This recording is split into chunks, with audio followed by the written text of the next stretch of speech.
बिस्मिल्लाहिर्रहमानिर्रहीम। आज की इस वीडियो में जो शूज़ बिजनेस की है, इसमें मैं आपको दो चीज़ें बताऊंगा कि सबसे पहले अभी जो है हम सॉफ्टवेयर में अपने ब्रांड्स जो हमारे होते हैं ब्रांड्स कैसे क्रिएट करेंगे, और जो हमारे सप्लायर्स होते हैं जिनसे हम स्टॉक लेते हैं, वेंडर्स होते हैं, उनकी प्रोफाइल जो है वो हम कैसे बनाएंगे। सबसे पहले जी हम आते हैं कॉन्फ़िगरेशन पे। यहाँ पर आप देख सकते हैं ब्रांड्स ब्रांड्स पे हम क्लिक करेंगे। ठीक है जी। तो ये ब्रांड हमारे साथ ओपन हो गया है। अगर हमने न्यू ब्रांड क्रिएट करना है तो सिंपल यहाँ ब्रांड नेम पे हम क्लिक करेंगे। ठीक है जी।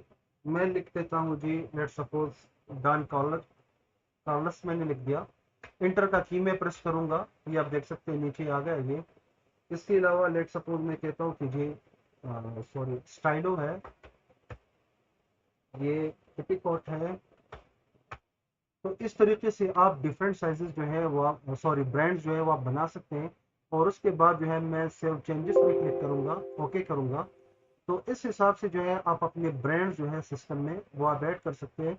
ब्रांड्स बनाने का मकसद ये होता है कि अगर बाद में आप अपना स्टॉक ब्रांड वाइज चेक करना चाहते हैं तो सिस्टम में वो रिपोर्ट्स में फिल्टर होते हैं, जिससे आसानी के साथ आपको जिस ब्रांड का आप स्टॉक सर्च कर रहे हैं वही ब्रांड के जो है आपको स्टॉक शो हो।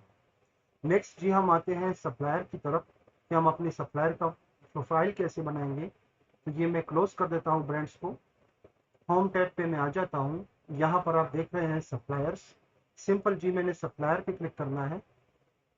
उसके बाद जी हमारे जितने सप्लायर्स होते हैं उनकी लिस्ट यहाँ पर पड़ी होती है। अगर आपने कोई एडिटिंग वगैरह करना हो तो आप सिंपल उस पर डबल क्लिक करके उसमें एडिटिंग भी कर सकते हैं। और अगर आपने न्यू सप्लायर बनाना है तो न्यू सप्लायर पे हम क्लिक करेंगे। यहाँ पर जो है मैं सप्लायर का नेम जो है वो लिख देता हूँ। लेट सपोज मैं कहता हूँ कि जी डीवी शूज एंड कंपनी, या सॉरी मैं लिख देता हूँ डीवी शूज कंपनी में लिख देता हूँ, कोई भी आपका सप्लायर हो। यहाँ पर ये जो है ये कंपलसरी नहीं है अगर आप ऐड करना चाहते हैं। यानी कंपनी में आपका जो कांटेक्ट जिस बंदे के साथ है उसका नाम लिखना चाहते हैं, mobile number, phone number, address. और दूसरी बात यह है कि अगर उस सप्लायर का ऑलरेडी आपके कुछ बैलेंस है, पेंडिंग है, तो वो भी आप यहाँ एज ओपनिंग बैलेंस डाल सकते हैं। अगर आपके ऊपर सप्लायर की कुछ पेमेंट बकाया है तो वो यहाँ पर आप लिख सकते हैं। उसके बाद यहाँ पर आके अगर आप सप्लायर प्रॉपर आपके पास उनके साथ बिजनेस किया है तो सप्लायर की परचेज हिस्ट्री और पेमेंट हिस्ट्री वो भी फिर रिपोर्टों में भी शो होती है और यहाँ पर भी आसानी के साथ शो हो सकती है। तो ये तरीका है जी सप्लायर बनाने का। तो सिंपल मैंने सेव एंड क्लोज पे क्लिक करना है और ओके कर देना है। तो ये आप देख सकते हैं कि जी हमारे पास जो है सप्लायर क्रिएट हो गए।